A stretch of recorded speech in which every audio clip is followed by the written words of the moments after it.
দেখো, তোমাদের সিলেবাস সম্পর্কে সঠিক ধারণা সকলের আছে, না একটু বলে দিতে হবে সিলেবাসটা?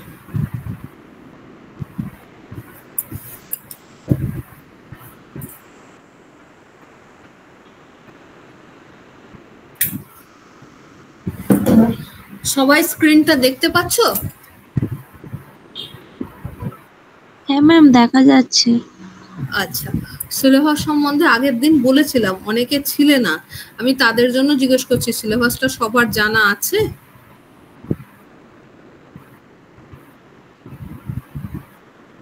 না একটু বলে দেবো? একটু বলে দিন।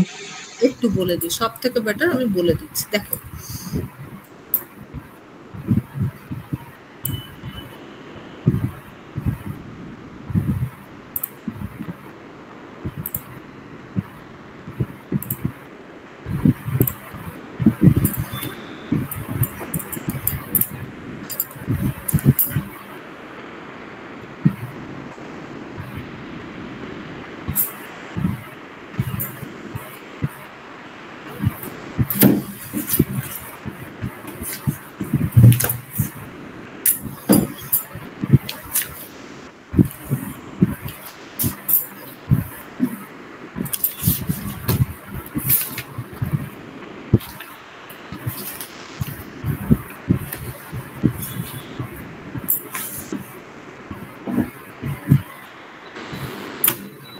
দেখো আমি তোমাদের লিখে বলে দিই, তারপর আমি তোমাদের পিডিএফ আকারে দিয়ে দেবো, ক্লাসের পরে সবাই পেয়ে যাবে। দেখো, আমাদের যে এসএলএসটি এক্সাম হবে, হ্যাঁ, ধরো এসএলএসটি এক্সাম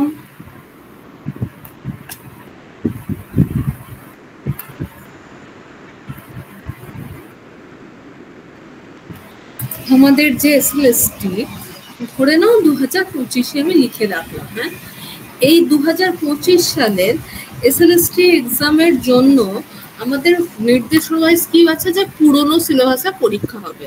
যে জানো 2016 সালে একটা পরীক্ষা আমাদের হয়েছিল, সেই সিলেবাসের নিরিখে আমাদের পরীক্ষা দিতে হবে। তাহলে আমাদের সিলেবাসের দুটো ভাগ, একটা গ্রামার মানে ব্যাকরণ, আর একটা কি সাহিত্যের ইতিহাস। নাম্বার 1 ব্যাকরণ, নাম্বার 2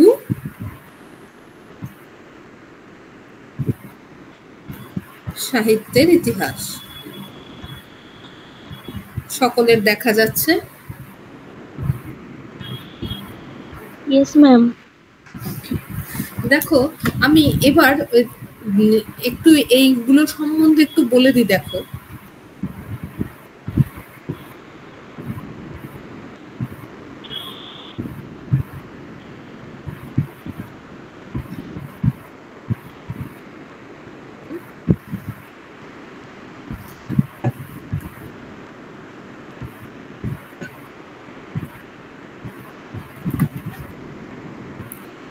যারা আছো, হ্যাঁ, আমি তাদের জন্য, সকলের জন্য বলছি। নাম্বার 1 ব্যাকরণে আমাদের কি পড়তে হবে? কারক। কারক, আর কারকের সাথে আর কি পড়তে হবে আমাদের? অনেক কটা পার্ট আছে। কারক, শব্দরূপ, ধাতুরূপ তো পড়তেই হবে। 2 শব্দরূপ এবং ধাতুরূপ। 3 নম্বরে কি থাকছে? সন্ধি। 4 প্রত্যয়, কৃত এবং তদ্ধিত দুটোই পড়তে হবে। প্রত্যয়, কৃত এবং তদ্ধিত। ওকে, এছাড়াও আর কি আমাদের পড়তে হবে? 5 নম্বরে ধাতু, সন্ধাতু, জং ধাতু। হ্যাঁ, সনন্ত জনন্ত বলে একটা ধাতু আছে, ধাতু আমি লিখে রাখছি ব্র্যাকেটে, সন আর জং। এছাড়াও পড়ব নাম ধাতু, ধাতুর মধ্যেই আর একটা আমি লিখে রাখলাম নাম ধাতু।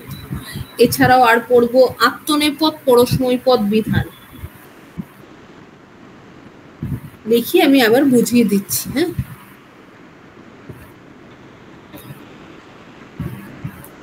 আত্মনেপদ এবং পরস্মৈপদ বিধান।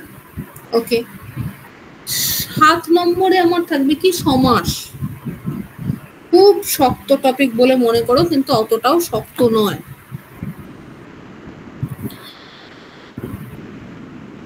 8 থাকছে অর্থের পার্থক্য নির্ণয়, মানে সমুচ্চারিত ভিন্নার্থক শব্দ, প্রায় একই রকম উচ্চারণ কিন্তু অর্থের পার্থক্য আছে, অর্থ ওয়াইজ তার পার্থক্য আছে দুটো শব্দের। ওকে, অর্থের পার্থক্য নির্ণয়, অশুদ্ধি সংশোধন।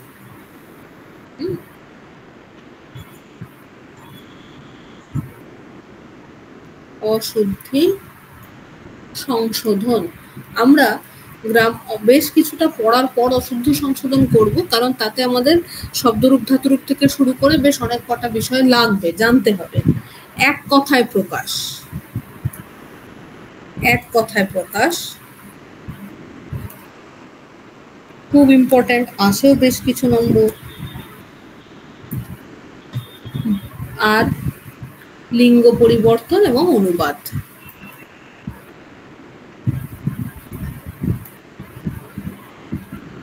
পরিবর্তন এবং অনুবাদ আমি ক্লাসে লিখে রাখলাম 12 নম্বর টপিকে অনুবাদ, বাংলা থেকে সংস্কৃত বা ইংলিশ থেকে সংস্কৃত। ওকে, গ্রামারের এইটুকুনি সিলেবাসটা আগে বুঝিয়ে দিই একটু। দেখো আমার দুটো পার্টে ভাগ হবে, একটা ব্যাকরণ, একটা সাহিত্যের ইতিহাস। যারা যারা আছো ক্লাসে, কে আছো? আচ্ছা, স্মৃতিকণা আগের দিন ছিলে, অনুশ্রী, জয়শ্রী, আর কে আছো?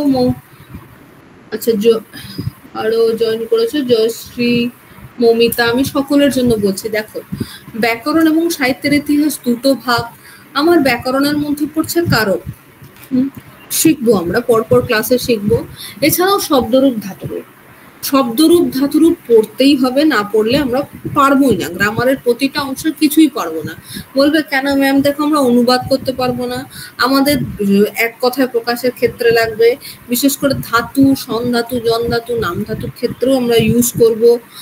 আর সন্ধি, জানো সন্ধির মধ্যে কি কি থাকছে? স্বরসন্ধি, ব্যঞ্জন সন্ধি, বিসর্গ সন্ধিও কিছুটা পড়তে হবে। আর প্রত্যয়, কৃত আর তদ্ধিত। আচ্ছা, আমি তোমাদের কাউকে যদি জিজ্ঞেস করি কৃত আর তদ্ধিত প্রত্যয় কাকে বলে, কেউ কি বলতে পারবে?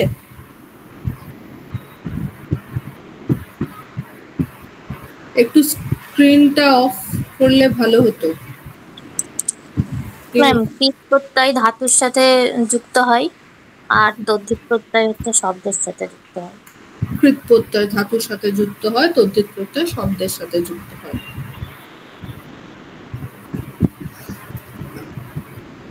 দেখো, আর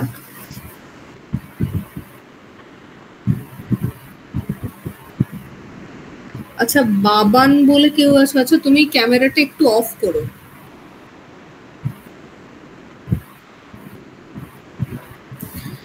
এছাড়াও আমরা পড়বো কি ধাতু, ধাতুর মধ্যে কি থাকছে? সংধাতু, জন ধাতু এবং নাম ধাতু। সংধাতু, সনন্ত, জনন্ত ধাতু আমরা ক্লাসে বুঝবো এবং পড়বো। আর আত্মনেপদ, পরস্ময় পদ, ঠিক এই অংশটার মধ্যে আমি কিছু বলার। দেখো আত্মনেপদ, পরস্ময় পদ কি? আমরা এই যে শব্দরূপ ধাতুরূপগুলি নিচে ক্লাসেও পড়েছি, কিছু ধাতু আছে পরস্ময়পদী ধাতু, কিছু নাম ধাতু আছে আত্মনেপদী ধাতু। পরস্ময়পদী রূপগুলো কি হয়? দেখো যদি ভূ ধাতু হয়, হ্যাঁ, ধরো ভূ ধাতু, ভূ ধাতুর রূপটা কি? ভবতি, ভবত, ভবন্তি, এইভাবে শুরু হয়। তাহলে পরস্ময়পদের রূপটা কি হচ্ছে? তি, তস, অন্তি, এই যে রূপটা। কিন্তু আত্মনেপদী কোন ধাতুগুলো হয়? একটা ধাতুর উদাহরণ কেউ দিতে পারবে? অনেকে 16 সালে পরীক্ষা দিয়েছিলে, চেষ্টা করো, ভুল হলে ক্ষতি নেই। বলো। হ্যাঁ বলো। শেপ ধাতু। শেপ ধাতু, ভেরি গুড। শেপ ধাতুর রূপটা কেমন হয়? স্মৃতিকণাও হাত তুলেছিলে। হ্যাঁ, শেপ ধাতুর তে আতে অন্তে, আত্মনেপদের রূপটা ঠিক হয় এইভাবে, তে আতে অন্তে, এই রূপে আত্মনেপদী ধাতু বা আত্মনেপদের রূপগুলো এইভাবে তৈরি হয়। আমরা এই প্রতিটার নিয়ম, ডিফারেন্স, কোথায় কোনটা পরিবর্তন হয়, সব কটা ক্লাসে পরপর পড়ব। এছাড়াও সকলে বেশিরভাগ বলো যে সমাজটা মনে থাকে না ম্যাম, সমাজটা খুব শক্ত। দেখো সমাজ পড়লে বুঝতে পারবে শক্ত নয়, সমাজ আমাদের পড়তে হবে। আচ্ছা, আর আছে অর্থের পার্থক্য নির্ণয়। দেখো সমচ্চারিত ভিন্নার্থক শব্দ যদি বলি, যেমন বাক্যম আর বাচ্যম, আমি একটা কথা বললাম, বাক্যম মানে কি কথা, বাচ্যম মানে কি বলার যোগ্য। কত ডিফারেন্সটা বোঝা গেল? বোঝাতে পারলাম এই টপিকটা?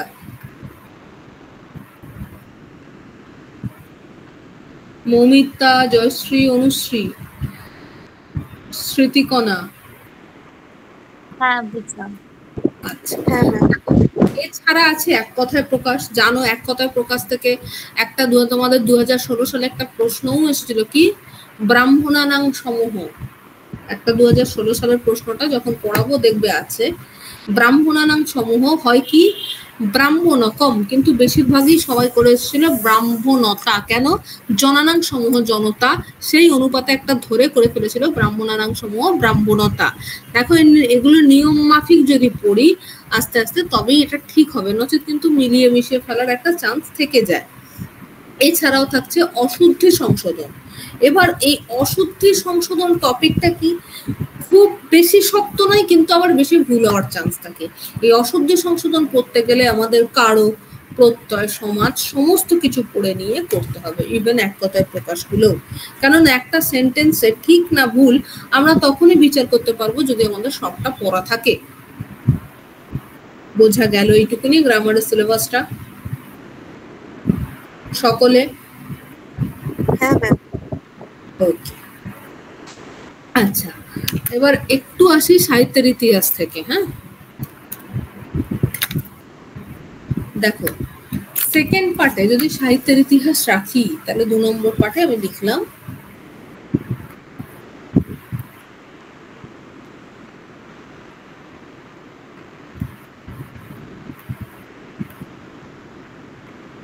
সাহিত্যের ইতিহাস। হ্যাঁ, সাহিত্যের ইতিহাসে আমার প্রথম কি 1 নম্বর টপিক কি থাকছে? বৈদিক লিটারেচার। আগের দিনের ক্লাসে তোমাদের বৈদিক লিটারেচার একটু পড়িয়েছিলাম, বৈদিক সাহিত্য।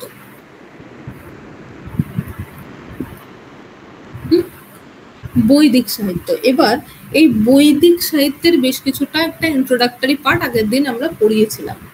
এর মধ্যে কি থাকবে? সংহিতা, ব্রাহ্মণ, আরণ্যক, উপনিষদ, বেদাঙ্গ। উপনিষদ বা বেদাঙ্গ এগুলো সম্বন্ধে ডিটেলস ভাবে আমাদের পড়তে হবে। হ্যাঁ, মানে ওভারঅল বেদটাই। পরের টপিক কি থাকছে আমার? লৌকিক সাহিত্য। মানে রামায়ণ, মহাভারত এইগুলো লৌকিক সাহিত্যই লিখলাম।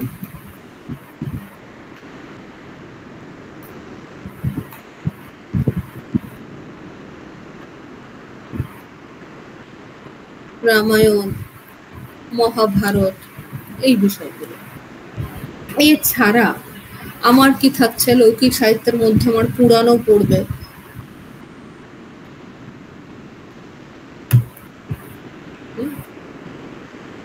পুরাণ, পৌরাণিক সাহিত্য।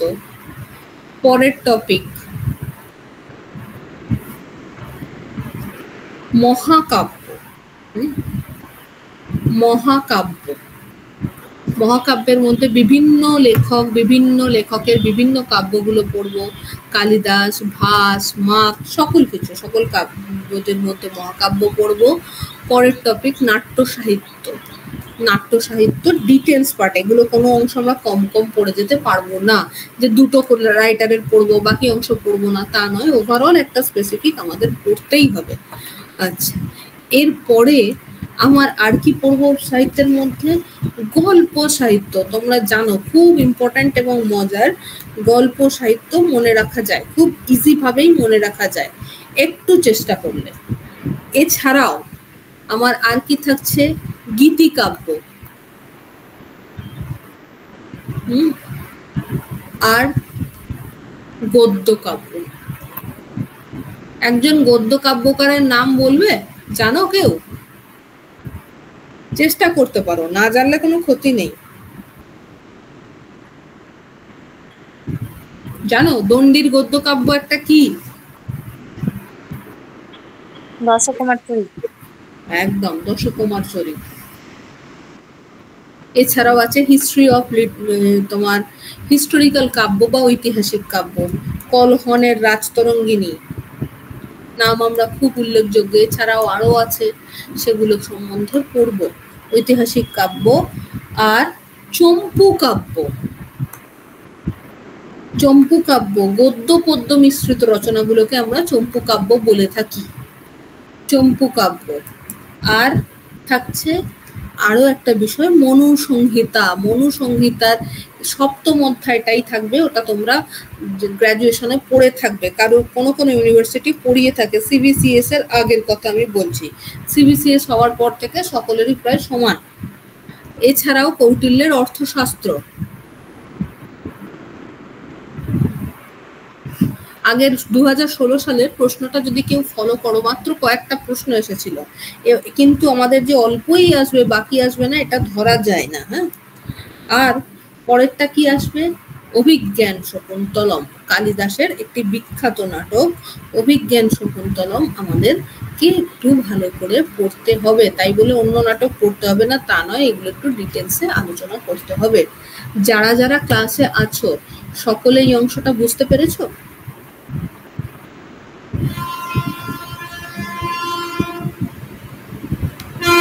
সিলেবাসটা বলতে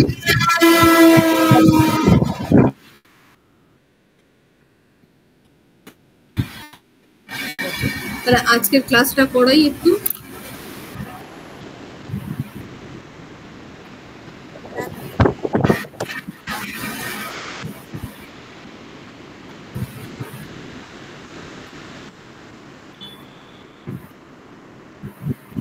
দেখো, আজকে তোমাদের কাছে বহু মানুষ বলেন শক্ত, কিন্তু তোমাদের কাছে শক্ত মনে হবে কিনা আমার জানা নেই। দেখো, সমাস, সমাস কিন্তু হাতিঘোড়া কিছুই এমন টপিক নয়, বুঝলে? সমাস বিষয়টা এমন কিছুই টপিক নয় যে আমাকে খুব শক্ত বা পড়তে পারবো না, এরকম টপিক কিছু নয়।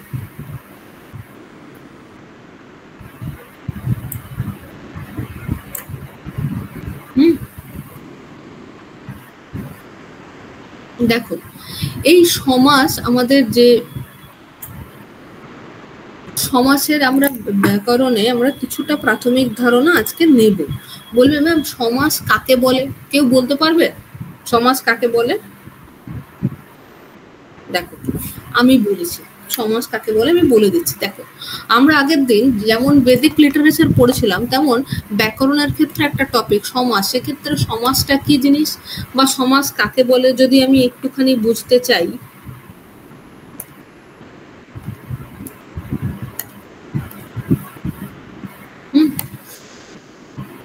দেখো, পরস্পর অন্বয়যুক্ত, মানে অন্বয় কথার অর্থ কিন্তু সম্বন্ধযুক্ত। পরস্পর সম্বন্ধযুক্ত দুই বা ততোধিক শব্দের এক শব্দে, কোথাও কোথাও এক পদেও দেখতে পারবে, এক পদে পরিণত হওয়াকে আমরা সমাস বলবো। পরস্পর অন্বয়যুক্ত দুই বা ততোধিক শব্দের এক শব্দে পরিণত হওয়াকে আমরা সমাস বলবো। যেমন দেখো, দুটো শব্দ যদি আমি বলি বিনা পানি, তাহলে বিনা পানি, বিনা যোগ পানি হয়ে গেল সন্ধিতে বিনা পানি, কিন্তু আমার সমাসে এটা কি বলতে হবে? বিনা পানৌ যস্যা সা, আমরা এটা বলতেই পারি।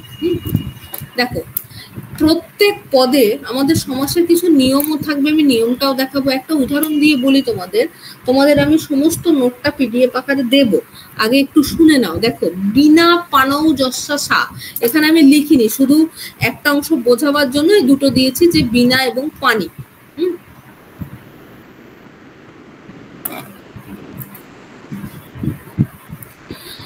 ধরো, এই সমাসের ক্ষেত্রে বিনা পানৌ যস্যা সা, আমি যদি এটা লিখি, আমি লিখে দেখাচ্ছি, দেখো সব থেকে বেটার হবে আমি লিখে দেখাই তোমাদের, একটু লিখি, এখানে লিখতে সুবিধা হবে। দেখো, বিনা পানি, এই পদটাকে যদি আমি লিখি বিনা পানৌ যস্যা সা, এই তো একটা সমাস। এক্ষেত্রে আমার সমাসবদ্ধ বা যোগ হয়ে পদটা কি হয়েছে? বিনা পানি। এই অংশটাকে আমি বলবো সমাসবদ্ধ পদ, আর এইটাকে বলে ব্যাস বাক্য। আমি পরে বলছি ব্যাস বাক্যের মধ্যে এটা পূর্বপদ আর এটা পরপদ। আর এই পূর্বপদ পরপদকে বোঝাবার জন্য দেখো আমি এখানে তোমাদের সন্ধির আকারে পদটা লিখেছি। এবার পরের অংশে দেখি সমাসের নিয়মাবলী। তাহলে সমাস করতে গেলে আমাকে কিছু নিয়ম মানতে হবে, বা কিছু নিয়ম আছে আমাদের।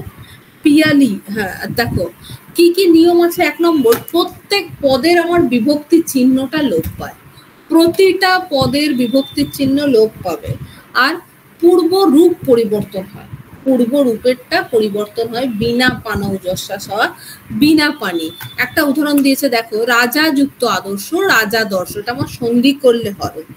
কিন্তু যদি আমি এই অংশটাকে একটু ঘুরিয়ে দিই, এই অংশটাকে একটু ঘুরিয়ে দিই, তাহলে কি হবে? একটুখানি আমাকে কেউ বলতে পারবে? জানা আছে কারুর? জানা আছে? কে আছো? জয়শ্রী বলো তো একটু দেখি একটা সমাস। পায়েল, জয়শ্রী। ঘুরিয়ে মানে আদর্শ রাজা যেটা বলছে,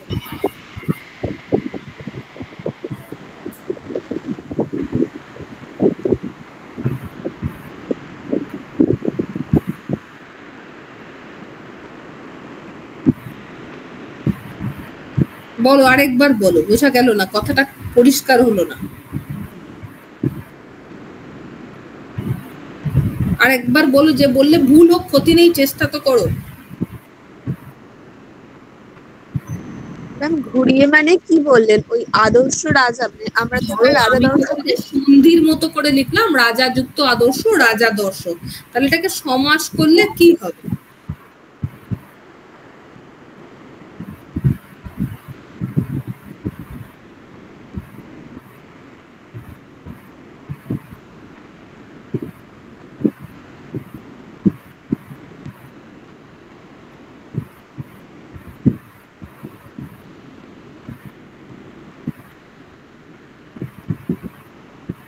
মনে পড়ছে না। আচ্ছা, এটাকে যদি আমি একটু ঘুরিয়ে লিখি, যে রাজা দেশ রাজার আদেশ, তাহলে তো পারা যাবে। কি হবে দেখো আমি বলে দিই, রাজ্ঞ আদেশ।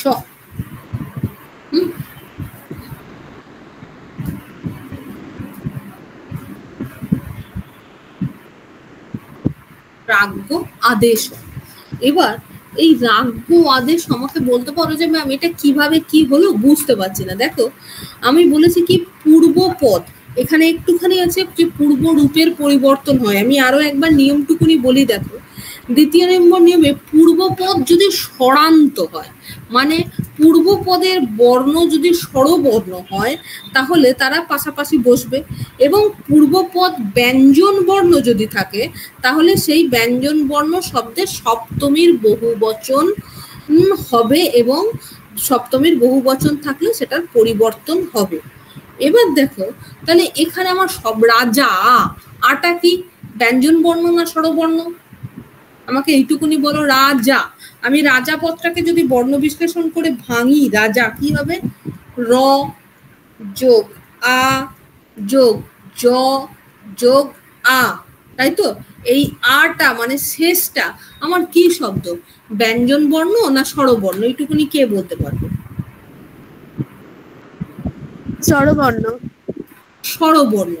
পূর্বপদ স্বরান্ত, রাজা আটা স্বরবর্ণ না ব্যঞ্জন বর্ণ?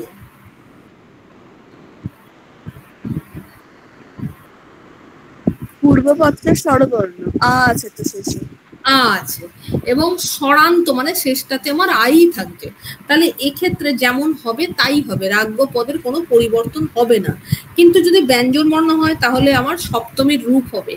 রাজন শব্দ, তোমাদের যখন শব্দরূপ আমি পড়াবো, তাহলে রাজন শব্দের কিন্তু সপ্তমীর রূপটা রাজ্ঞ, সেহেতু রাগ্য আদেশ, এবং সেটা সন্ধির সম্ভাবনা থাকবে নিয়ম অনুসারে। কেন সন্ধির সম্ভাবনা থাকবে? সমাসবদ্ধ পদটা সন্ধির সম্ভাবনা থাকছে। এইটুকুনি অংশ ক্লিয়ার হলো সকলের, যে কজন আছো?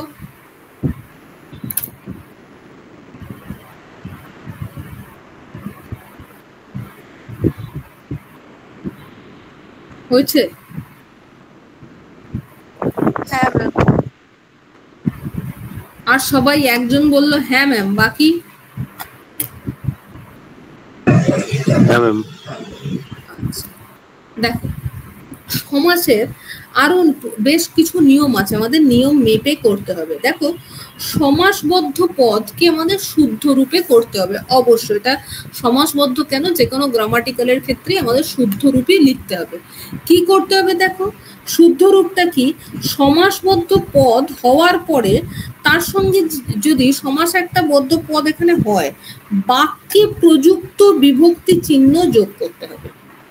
দেখ কেন এই কথাটাকে তুমি বলো। ধরো আমি বলছি আজকে তোমরা ক্লাস করছো, হ্যাঁ তোমরা কি করছো? ক্লাস করছো। আমি প্রশ্নটা করে দেখি, এক বচন হতে পারে, বহু বচন হতে পারে, দ্বিবচনও হতে পারে, মানে একজন, দুজন, বহু বচন। আমার বিভক্তির চিহ্ন বা সংখ্যাটা সবসময় একই থাকবে।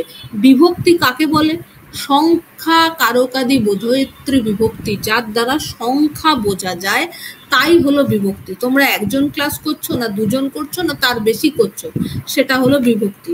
আমাকে উপযুক্ত বিভক্তি সমাসের ক্ষেত্রে যোগ করতে হবে এবং সেটা শুদ্ধভাবে। যেমন যদি আমি এই উদাহরণটাকে একটুখানি লিখি এখানে, ধরো বিনা পানি যদি লিখলাম, ধরো বিনা পানি যদি করি, এই বিনা পানি এই পদটাকে আমি যদি ভানি তাহলে কি হবে? বিনা পানৌ যশাসা।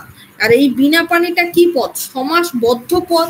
আর যদি আমি এখানে লিখেই ফেললাম বিনা পানৌ যশাসা, এই কথাটা আমি এখানে লিখে ফেলেছি। এই অংশটা কি? ব্যাস বাক্য, মানে সমাসের যে অংশটা ভাঙা হয় সেটাকে আমি বলি ব্যাস বাক্য। এবার এই পদটা বা সমাসবদ্ধ হওয়ার পর সমাসের প্রথম পদটিকে আমরা পূর্বপদ, পরেরটাকে পরপদ বলবো, আমি প্রথমে বলে দিয়েছি। আর এই বিগ্রহ বাক্য এবং সমাসবদ্ধ পদ, এই দুটো অংশ বোঝা গেছে, বিভক্তির যোগটা বোঝা গেছে। বিনা পানিতে যার, সে হলো বিনা পানি, মানে আমাদের দেবী সরস্বতীকে বোঝানো হয়েছে। এই 2 নম্বর নিয়মটা ক্লিয়ার হলো?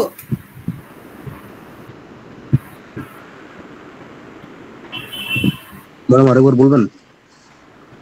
আচ্ছা দেখো আমি বলছি, ধরো এই পদটাকে এখানে আমি এই প্রিন্টিং মিস্টেকে এখানে লিখলাম বিনা পানি। তাহলে এই বিনা পানি পদটাকে আমি বলবো সমাসবদ্ধ পদ, সমাস হয়ে তৈরি হয়েছে। আর এই অংশটা মানে যেটাকে আমি এলাবোরেটলি ভাঙছি সেটাকে আমি বললাম বিনা পানৌ যশাসা, এবং এটাকে বলা হয় ব্যাস বাক্য। কোথাও কোথায় তোমরা এই পদটাকে কি বলবে? সমস্ত পদ না সমাস বাক্য পদ? ব্যাস বাক্য বা বিগ্রহ বাক্য দুটোই নাম আছে, ব্যাস বাক্য অথবা বিগ্রহ বাক্য দুটোই বলা হয়। সঠিক বিভক্তির চিহ্ন হতে হবে এবং সমাসবদ্ধ পদটা শুদ্ধ হতে হবে। প্রথম পদটা পূর্বপদ, দ্বিতীয় পদটা পরপদ। ক্লিয়ার এই অংশটা? হ্যাঁ ম্যাম ক্লিয়ার। দেখো এবার আরেকটা বিষয় যেটা আমি ওখানে বলাই যেত, দেখো আরেকটা নিয়ম কি, যে দ্বন্দ্ব সমাসের ক্ষেত্রে 1, 2 বা অনেক বেশি পদ থাকতে পারে, কিন্তু অন্যান্য ক্ষেত্রে দুটো পদই দেখতে পাওয়া যায় সমাসের ক্ষেত্রে। হ্যাঁ, দুটো পদের মধ্যেই সমাস হয়, কিন্তু দ্বন্দ্ব আর বহুব্রীহির ক্ষেত্রে সেটা বাড়ে। এবার আসি সমাসের প্রকারভেদ। আমি যে তখন থেকে বলছি সমাস কাকে বলে, সমাস কি বিষয়, তাহলে সমাসের প্রকারভেদ আছে, মানে কতগুলো রূপ আমাদের জানতে হবে। সমাস কটা রূপ? সমাসের প্রকারভেদ কি? দেখো 6টা। বিভিন্ন জায়গায় সমাসকে বিভিন্ন ভাবে বলা হয়েছে, তবে সমাসকে আমরা 6টা হিসাবে দেখি। দ্বন্দ্ব, তৎপুরুষ, কর্মধারায়, দ্বিগু, বহুব্রীহি এবং অব্যয়ভাব। এই 6টা সমাসের রূপ আমরা দেখতে পাই। আবার অনেকেই সমাসকে 4 ভাগে ভাগ করেছেন। তারা 4 ভাগ, যারা দ্বিগু, কর্মধারায় এবং তৎপুরুষ, এই 3 প্রকার সমাসকেই আমাদের বলেছেন পরপদের প্রাধান্য থাকে, কিন্তু অন্যান্য পদের প্রাধান্য থাকে না। তাদের মতটা ভিন্ন। ওভারঅল আমাদেরকে কিন্তু এই 6টা সমাসই পড়তে হবে। এই 6টা সমাস স্বীকৃত ভাগ। বোঝা গেছে সমাসের ভাগটা? 6টা: দ্বন্দ্ব, তৎপুরুষ, কর্মধারায়, দ্বিগু, বহুব্রীহি এবং অব্যয়ভাব।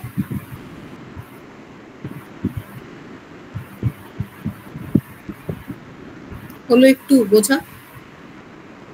না ম্যাম, তাই তো?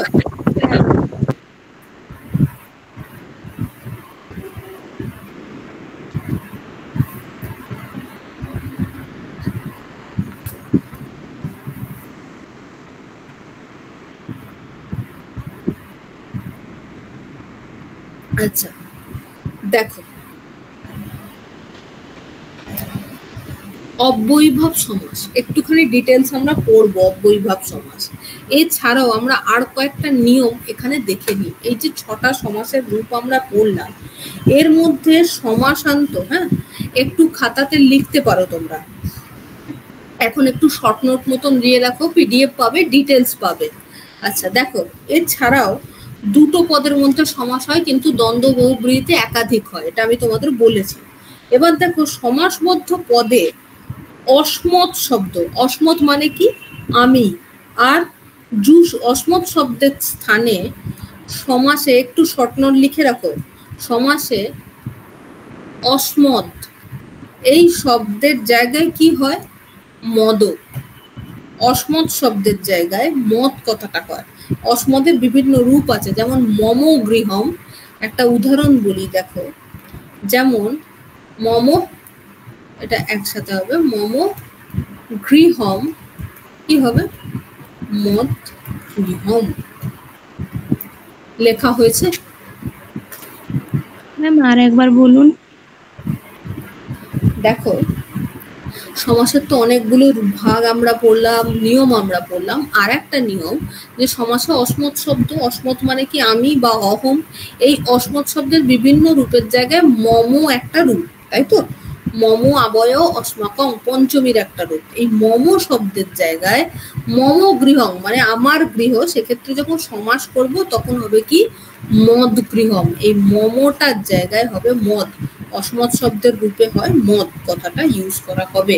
মম গৃহম হবে মদ গৃহম, সেখানে কিন্তু মম গৃহমই হবে না, এই রূপটা চেঞ্জ হয়ে হবে মদ কথাটা। আর জুস মদেরও তাই। জুস মদের ক্ষেত্রেও আমার হবে তব আদেশ, এই যে তব আদেশ হবে তদ্বা দেশ।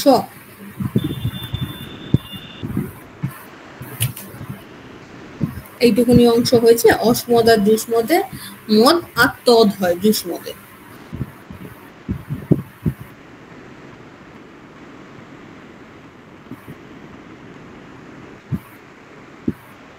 লেখা হলে আমাকে বলো।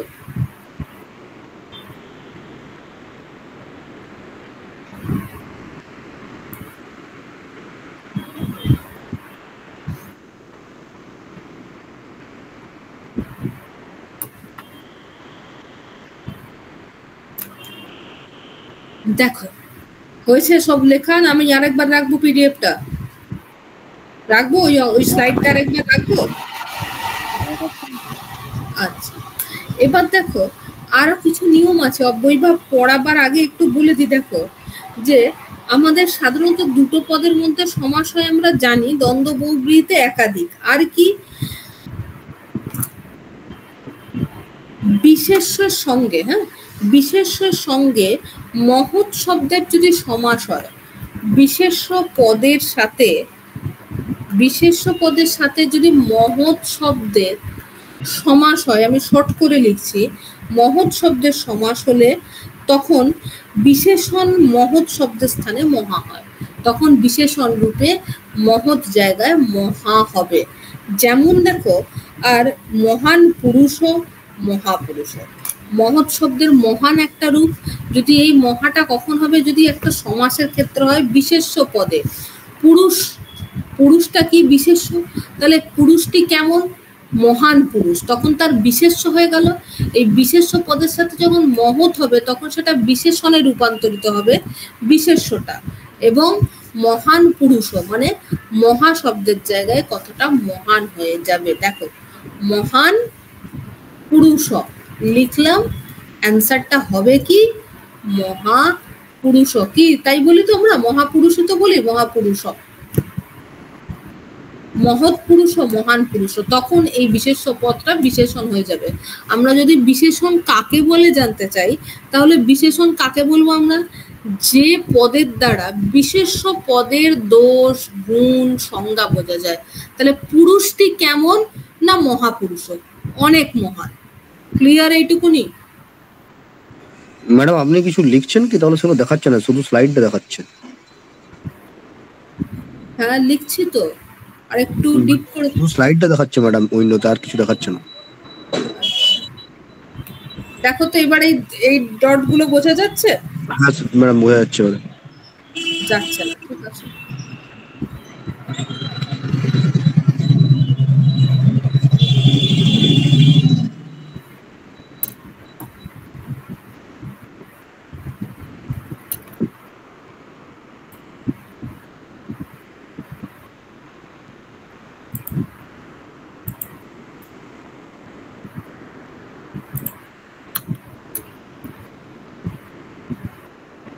দেখ এবার বুঝতে পারছো না, বুঝতে পারছো না? হ্যাঁ ম্যাডাম বুঝতে পারছি, ঠিক আছে।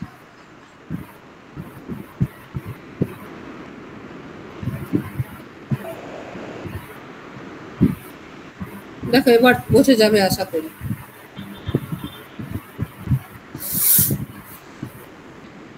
আচ্ছা এবার দেখো অব্যয়ীভাব সমাসের একটু নিয়মটা আমরা দেখি। হ্যাঁ এই অব্যয়ীভাব সমাসের নিয়মটা বলবে ম্যাম কি করব, এই অব্যয়ীভাব সমাসের কি নিয়ম আছে?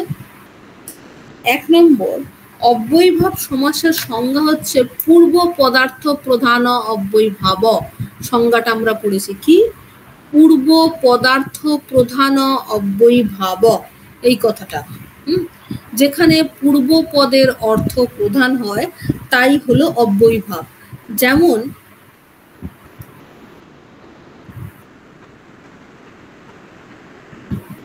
শক্তিম অনতিক্রম্য, হ্যাঁ এই যে শক্তিম অধিক্রম্য দেয়া আছে, কোথাও উপহার, এরকম বেশ কয়েকটা এখানে উদাহরণ দেয়া আছে। আচ্ছা আমি এখানে লিখি, সব থেকে ফ্রেশ বুঝতে পারবে তোমরা। দেখো অংশটা দেখা যাচ্ছে? হ্যাঁ ম্যাডাম। আচ্ছা লিখি, দেখো অব্যয়ীভাবের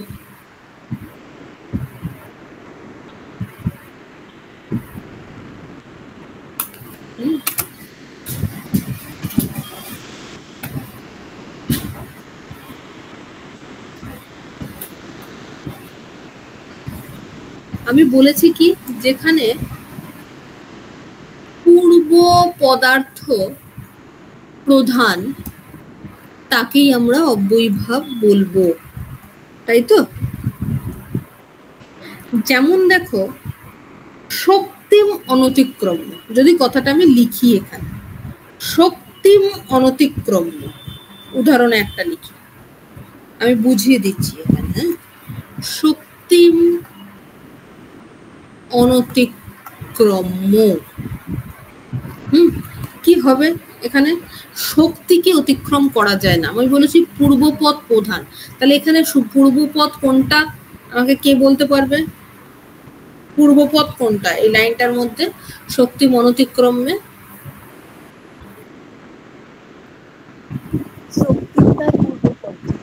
অনতিক্রম্য ম্যাডাম, পূর্বপদ অনতিক্রম্য, শক্তিম পূর্বপদ, অনতিক্রম্য পরপদ। হ্যাঁ শক্তিম পূর্বপদ। তাহলে আমার রুলস অনুযায়ী শক্তি পদটার প্রাধান্য থাকবে, আমার সমাসবদ্ধ পদটা হবে কি, কি হবে? যথা শক্তি, যথা শক্তি, শক্তিম অনতিক্রম্য যথাশক্তি। এছাড়াও এরম আছে গঙ্গায়া সমীপে, উপগঙ্গং, নদ্যা সমীপে, উপনদী, এরকম বেশ কিছু আরো উদাহরণ প্রচুর আছে। আচ্ছা এবার দেখো এবার অব্যয়ীভাব সমাসে আর একটা নিয়ম আমরা পড়বো কি, যে অব্যয়া দোপ সুপ কথাটা আছে, অব্যয়া দোপ সুপ, সুপ বিভক্তি মানে সপ্তমী। এই এর সূত্রটার নিয়ম মানে কি, যে অব্যয়ীভাব সমাসে অকার ছাড়া, হ্যাঁ, অকার ছাড়া অন্য স্বরবর্ণ বা ব্যঞ্জন বর্ণ যদি শেষে থাকে, অন্য স্বরবর্ণ বা ব্যঞ্জন বর্ণ যদি শেষে থাকে, তাহলে আমার পূর্ববর্তী সুবিভক্তির লোপ হয়ে যায়। অকার ছাড়া অন্য স্বরবর্ণ অর ব্যঞ্জন বর্ণ যদি শেষে থাকছে, হ্যাঁ, ধরো আমি একটা বললাম, তাহলে আমার এই পুরো সুবিভক্তিটা লোপ হয়ে যাবে, হয়ে তার পূর্ববর্তী সুবিভক্তি মানে অকার ছাড়া অন্য যদি স্বরবর্ণ থাকে।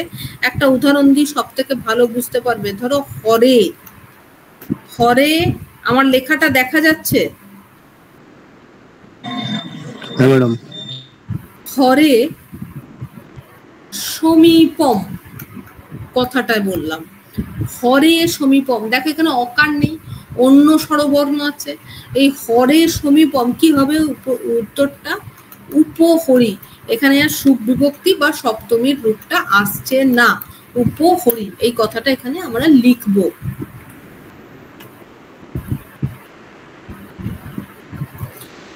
এবার দেখো আমরা আর কি বলতে পারি, যে মর্যাদা এবং অধিবিধি বিভিন্ন রূপ আছে, অর্থাৎ সুবন্ত পদেরও অব্যয়ের সাথে বিকল্পে অব্যয়ীভাব সমাস হয়। হ্যাঁ, কিছু বিকল্প রূপ আমরা সমাসে দেখতে পারি, যেমন একটা উদাহরণ দিলাম, আসুক্তে আসক্তি। এইটুকুনি কথা যেটা আমি বললাম, তোমরা বুঝতে পেরেছো? বোঝা যাচ্ছে কিছু সমাসের? স্যার ম্যাডাম একটা কথা বলবো। হ্যাঁ, তার মানে ওই আগের সূত্রটাই মানে ওই পূর্বপদের বিভক্তিটা লোপ পেয়ে যাচ্ছে, দিয়ে ওই এক বচন হয়ে যাচ্ছে নাকি? হুম, ঠিক আছে।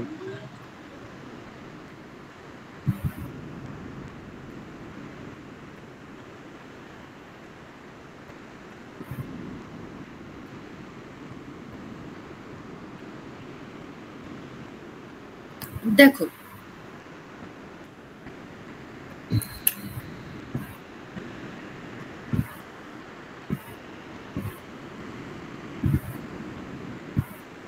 বেশ কিছু উদাহরণ আমি তোমাদের দিয়ে রাখছি। আচ্ছা, অব্যয়ীভাব সমাসের একটুখানি বোঝা গেছে।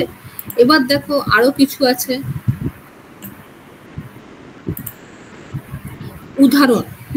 উদাহরণগুলো আমি তোমাদের ভেঙে বলে দিই। এখানে শুধু শুধু এমনি নর্মাল আছে, ভাঙা ছাড়া আমি ভেঙে লিখে দিই, সব থেকে বেটার। অব্যয়ীভাব সমাসে ধরো, যে আমি তো বলেছি তোমাদের একটা সূত্র আছে, যে অব্যয়ং বিভক্তি। হ্যাঁ, আমি এটা তোমাদের পিডিএফ আকারে পুরোটাই দিয়ে দেবো। অব্যয়ং বিভক্তি সমীপ সমৃদ্ধি। সমৃদ্ধি মানে সমৃদ্ধির বিকাশ, কোনো পদার্থের অভাব, এছাড়া অজয় মানে যেটাকে ধ্বংস বলা হয়, অজয়, আর অসম্প্রতি। বেশ কিছু ওয়ার্ডের আমরা দেখবো অসাম্প্রত্যয়িক ওয়ার্ডগুলো থাকলে কি হবে, এইসব অন্য পদের সাহায্য নিয়ে আমাদের ব্যাস বাক্য করতে হবে। যেমন একটা উদাহরণ দিই, দেখো, কণ্ঠস্য অব্যয়ীভাবে কণ্ঠস্য সমীপম হবে কি? কি হবে আমাকে কেউ বলতে পারবে?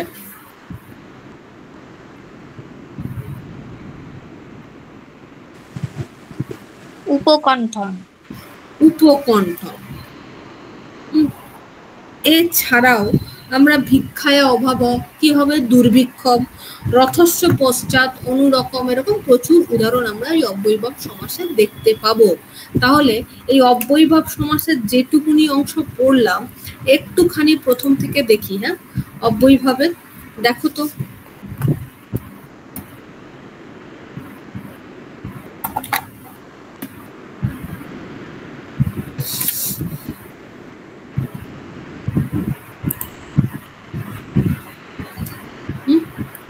দেখো সমাস আমরা কাকে বলবো?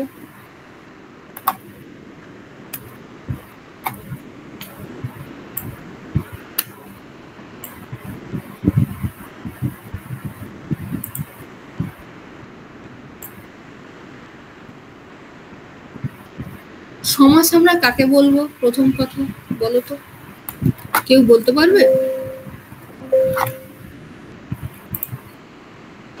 একপদী ভাব সমাস।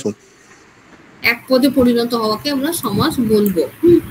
ঠিক আছে, এবার দেখো পরস্পর যদি এক পদে পরিণত হয়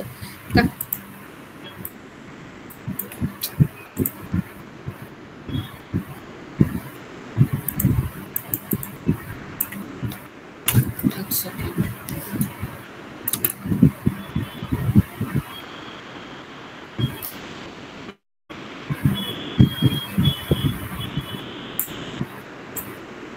ধরো পরস্পরের অন্বয়যুক্ত দুই বা ততোধিক শব্দের এক পদে পরিণত হওয়াকে আমরা সমাস বলতে পারি। যেমন বিনা পানি, বিনা পানৌ যশসা, বিনা পানি, এইটুকুনি আমরা জানি।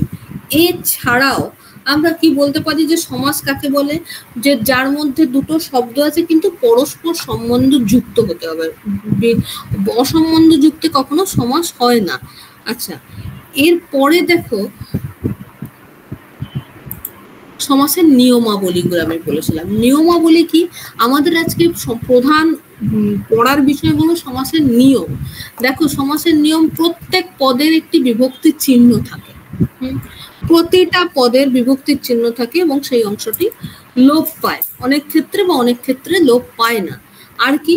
পূর্ব রূপের পরিবর্তন হয় সমাসের ক্ষেত্রে, পূর্বপদ পরপদ এই বিষয়টা থাকে, এর ক্ষেত্রে পূর্বপদের পরিবর্তন হয়।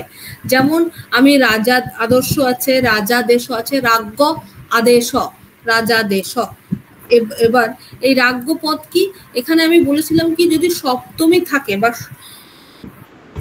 সুবিভক্তি, রাজ্ঞ পদের সুপ বিভক্তি বা সপ্তমীর রূপটা হয় অকারান্ত থাকলে বা অকারান্ত ছাড়া অন্য যদি ব্যঞ্জন বর্ণ থাকে। আর কি?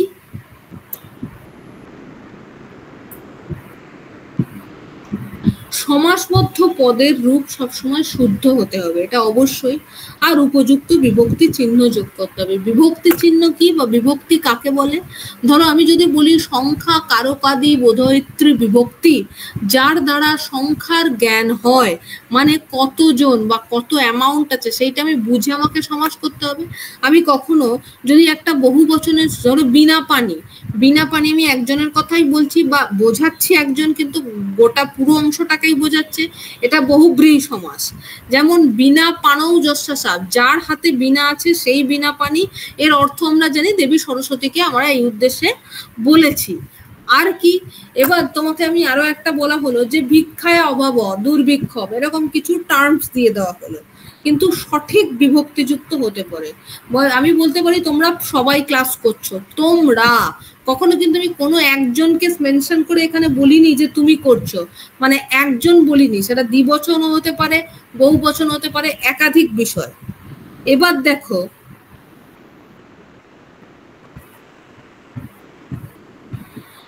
সমাসের প্রকারভেদ, বিভিন্ন জায়গায় বিভিন্ন রকম আমরা সমাস দেখি, তবু আমরা সমাসের শেষে 6টা সমাস, হ্যাঁ, এই 6টা সমাসের রূপ আমরা দেখতে পাই। কি কি?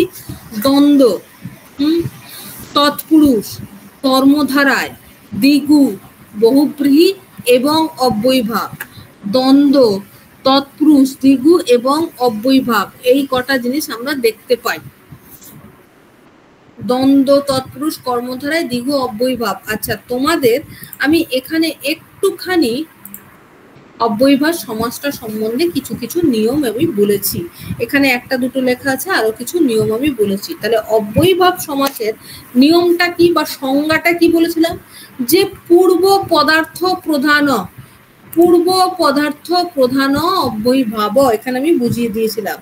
যেখানে পূর্ব পদের প্রাধান্যই বোঝা যায় সেটাকেই আমরা অব্যয়ীভাব বলি। যেমন দেখো শক্তিম অনতিক্রম, যদি এই কথাটা বলি, এখানে পূর্বপদ কোনটা, পরপদ কোনটা? এই যে এখানে পূর্বপদ কোনটা, পরপদ কোনটা? এই যে শক্তিম কথাটা কি, তাই তো?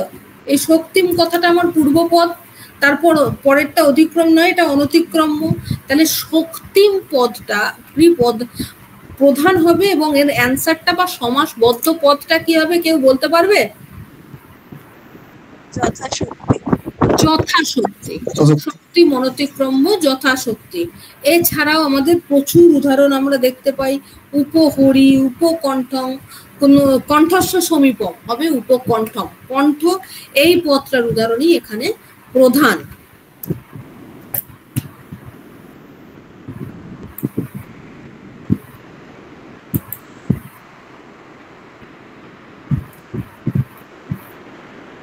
আচ্ছা, আমি বোঝাবার শেষে একটু বলি তোমাদের যে সমাসটা আমাদের কেন ইউজ করব বা এর উপযুক্তি বা যৌক্তিকতা কোথায়। দেখো, সমাস আমাদের ভাষাকে সংক্ষেপিত করে। আমি তোমাকে শক্তি মনতিক্রম্য বললাম না, বলে দিলাম যথাশক্তি। তাহলে তোমার যদি সমাস বিষয়টি জানা থাকে, মানে অব্যয়ভাব সমাসটা জানা থাকে, তাহলে তুমি অনায়াসেই বলতে পারবে যে সমাস যথাশক্তি বুঝিয়েছেন, যেটা শক্তিকে অতিক্রম করা যায় না। আর কি, আমাদের সুন্দর অর্থবহ হয়, সঠিক যদি প্রয়োগ করা যায় ভাষার সৌন্দর্য বৃদ্ধি করে। আচ্ছা, আজকের যতটুকুনি পড়ালাম, বেশ কিছু জন পরে জয়েন করেছো, তারা অবশ্যই রেকর্ডিং ক্লাবে, প্লাস আমি তোমাদের ক্লাসের শেষে সকলকে পিডিএফ দিয়ে দেবো, এবং তোমরা সিলেবাসটাও আমি আজকে পিডিএফ করে দিয়ে দেবো। আমাকে এইটুকুনি বলো, দীপশিখা, প্রিয়া, বাবলি, বেশ কিছু জন জয়েন করেছো, তোমরা ক্লাসটা কি প্রথম থেকে শুনেছো না শোনোনি?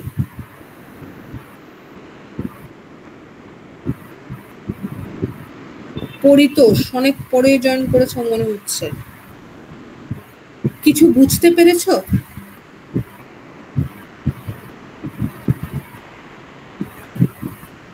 বোঝা গেছে কিছু? সকলকে জিজ্ঞেস করছি। বুঝতে পেরেছি। অন্যান্যরা? হ্যাঁ ম্যাম, বুঝতে পেরেছি। ওকে, হ্যাঁ বোঝা গেছে। কারুর কোনো ক্লাস সম্বন্ধে প্রশ্ন নেই তো? সমাজ সম্বন্ধে যতটুকুনি পড়ালাম তার মধ্যে বলো আমাকে।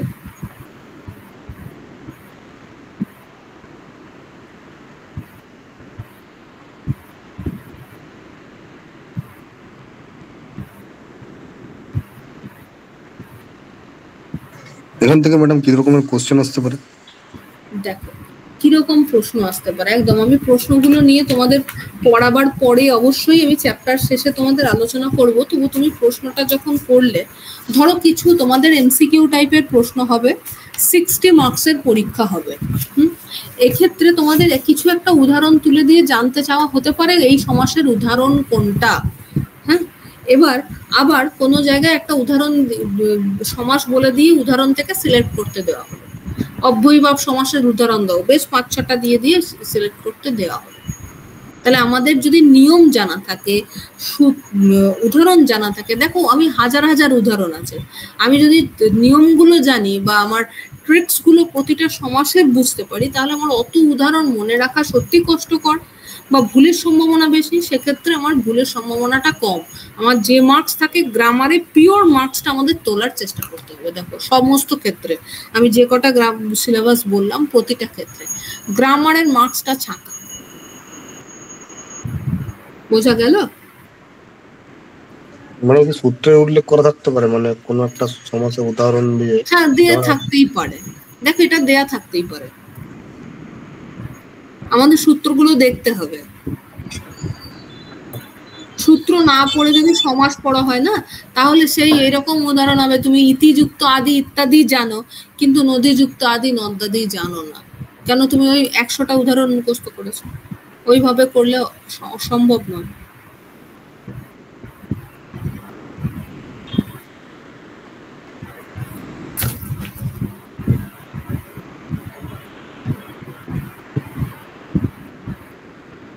আর কারোর কিছু প্রশ্ন আছে? অনুশ্রী, জয়শ্রী, রামকৃষ্ণ, আরো আরো আছো, অনেকেই আছো। ম্যাম, আপনি যে বললেন যে নোটস গুলো দেবেন, তো ওটা কোথায় দেবেন? গ্রুপের মধ্যে? আমি স্যারকে দিয়ে দেবো, স্যার তোমাদের দিয়ে দেবেন। আচ্ছা, ঠিক আছে।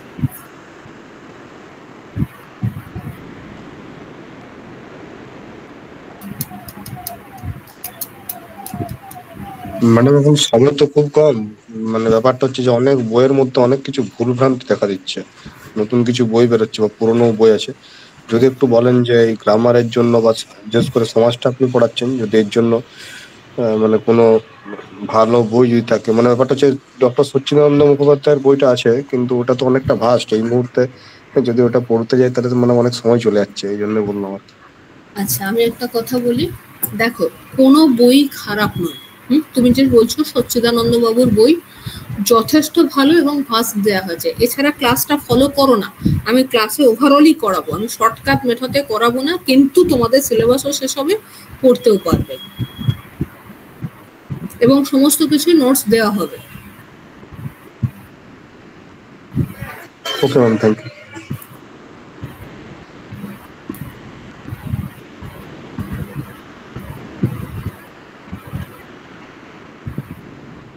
আর কেউ?